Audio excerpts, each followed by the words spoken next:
أعوذ بالله من الشيطان الرجيم. بسم الله الرحمن الرحيم. الرحمن علم القرآن خلق الإنسان علمه البيان. الشمس والقمر بحسبان والنجم والشجر يسجدان. والسماء رفعها ووضع الميزان ألا تطغوا في الميزان وأقيموا الوزن بالقسط ولا تخسروا الميزان. والأرض وضعها للأنام فيها فاكهة والنخل ذات الأكمام والحب ذو العصف والريحان فبأي آلاء ربكما تكذبان. خلق الإنسان من صلصال كالفخار وخلق الجان من مارج من نار فبأي آلاء ربكما تكذبان. رب المشرقين ورب المغربين فبأي آلاء ربكما تكذبان. مرج البحرين يلتقيان بينهما برزخ لا يبغيان فبأي آلاء ربكما تكذبان. يخرج منهما اللؤلؤ والمرجان فبأي آلاء ربكما تكذبان. وله الجوار المنشآت في البحر كالأعلام فبأي آلاء ربكما تكذبان.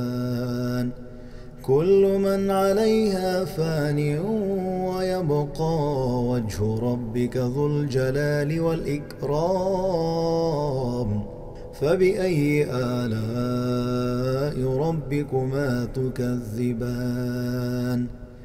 يسأله من في السماوات والأرض كل يوم هو في شأن فبأي آلاء ربكما تكذبان. سنفرغ لكم أيها الثقلان فبأي آلاء ربكما تكذبان.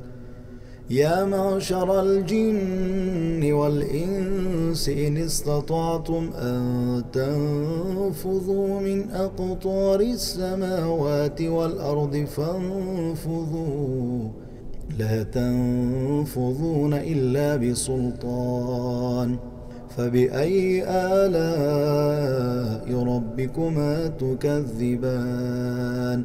يرسل عليكما شواظ من نار ونحاس فلا تنتصران فبأي آلاء ربكما تكذبان. فإذا انشقت السماء فكانت وردة كالدهان فبأي آلاء ربكما تكذبان. فيومئذ لا يسأل عن ذنبه إنس ولا جان فبأي آلاء ربكما تكذبان. يعرف المجرمون بسيماهم فيؤخذ بالنواصي والأقدام فبأي آلاء ربكما تكذبان هذه جهنم التي يكذب بها المجرمون يطوفون بينها وبين حميم آن فبأي آلاء ربكما تكذبان ولمن خاف مقام ربه جنتان فبأي آلاء ربكما تكذبان ذواتا أفنان فبأي آلاء ربكما تكذبان فيهما عينان تجريان فبأي آلاء ربكما تكذبان فيهما من كل فاكهة زوجان فبأي آلاء ربكما تكذبان متكئين على فرش بطائنها من استبرق وجنى الجنتين دان فبأي آلاء ربكما تكذبان فيهن قاصرات الطرف لم يطمثهن إنس قبلهم ولا جان فبأي آلاء ربكما تكذبان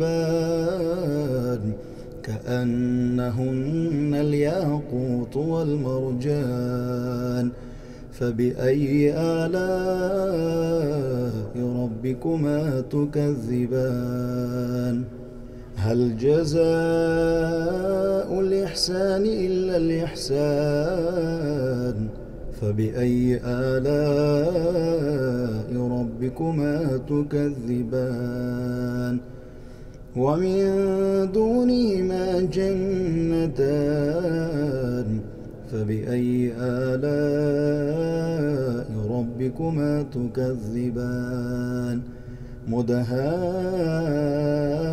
مدهامتان فبأي آلاء ربكما تكذبان فيهما عينان نضاختان